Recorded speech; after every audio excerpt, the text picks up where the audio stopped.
Com o crescimento do esporte, o antigo e unido Zephyr Team se separou e cada um seguiu o seu rumo. Foi a pedido de Dino, um amigo que estava em seu leito de morte, que os Z-Boys se reuniram mais uma vez para suas últimas sessões no chamado Dog Bowl. No Dog Bowl, eles puderam finalmente andar em paz e elevaram o nível do esporte mais uma vez. It was beautiful. The only sad part was that our friend Dino was dying, and that was kind of like a sad note because the pool was ridden momentarily before he left us. You know, the skateboarding in the pool and all that was at another all-time high. We all felt like we had some sort of success. Some of the guys in competition, other guys in just marketing and getting photographs in magazines. And, you know, there was a lot of like a celebration, you know. It was a bit of a celebration of not only one of our favorite places to skate, but a celebration of life. And I think that for us to all reunite and be able to do it on our own terms, and skateboarding is for us it's an expression of the way that we lived our lives, and we like to it's like a dance, you know, but an abstract art at the same time. So it was basically a bunch of artists together just expressing themselves, and it was a really beautiful thing, but you know, a little sadness in it too. When you skated all together, you think you were this team, everybody skated better? Back in the 70s, yeah. I think the Zephyr team is probably the best skateboarding team there'll ever be. I don't think there'll ever be a team as naturally talented as the Zephyr team, and especially Jay Adams back in the day when he was a kid. Just a natural talent that just, what he did is just no thinking, just spontaneously and organically doing, staying in the moment, exactly. We're back to staying in the moment, you know. And what was back then at the Dog Bowl, when you landed the first frontside air and changed skateboard history forever, yeah? And what we really want to know here is, was you trying to land it, like, was a goal for you? You wanted to really, you knew it was possible and wanted to land it? Definitely, but I didn't know basically what a big influence that it would have on the whole skateboarding world. I started hitting the lip so hard and grabbing the rails that eventually I knew I was going to pop out, but I didn't know if I could land it. But then when I started landing it, because the Dog Bowl was such a nice transition and such a beautiful pool, and the coping was a little bit loose, so I was kind of hitting and it was throwing me out.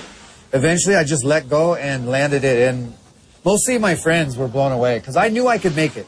It's just a matter of time. I'm going to make it. I'm going to make it. I'm going to make it. I kept telling myself, just keep trying because you're going to make it. And then when I landed, most of my friends were like, did you see what he just did? They're like, oh my God. They're like, he just landed, like flew in the air and landed it. And like, that's what led to other attempts and variations. Because Jay was trying to do aerials at about the same time. There was a couple other guys that were trying by flying out, but my technique, again, we back to technique. My technique with the tuck knee and front side, I could see where to land it and where I was going to go. It was just a matter of keep trying until you land it, you know. We were always pushing each other competitively by just unspoken, you know, just by doing what we were doing. But, you know, once I started landing and doing aerials and the magazines showed the pictures and stuff, everybody was following that direction, you know. You know, it might have started just with the frontside air, but I'm telling you, from there, it went to like inverts, it went to like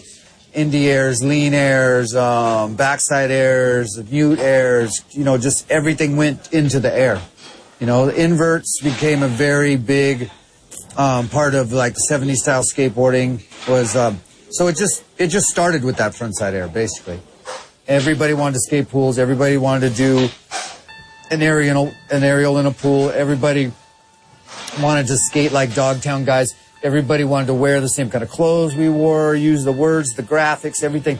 We created a trend, but we also created a direction by revolutionizing skateboarding and taking it to the next limit. The next limit, from the streets to the banks to the pools, that was where the steps were going. And basically the steps that went to where we went were what eventually skate park designers started looking at to design skateboard parks, which today is the state of the art, is concrete skateboard parks, you know. Quando estes garotos de uma região pobre de Venice, Califórnia, começaram a andar de skate há 40 anos atrás, eles não tinham nenhuma pretensão ou noção do impacto que iriam causar no skate e no mundo. Como o Tony diz, esta é a beleza de se viver o momento. Enquanto estiver sendo fiel ao seu coração, as coisas acabam dando certo. É incrivelmente motivador ver uma pessoa como Tony Alva, que esteve no topo e fez de tudo com seu skate, e aos 53 anos ainda é apaixonado pelo esporte que o consagrou. Tony Alva representa muito mais que o skate. Ele representa a ideia que as possibilidades são infinitas.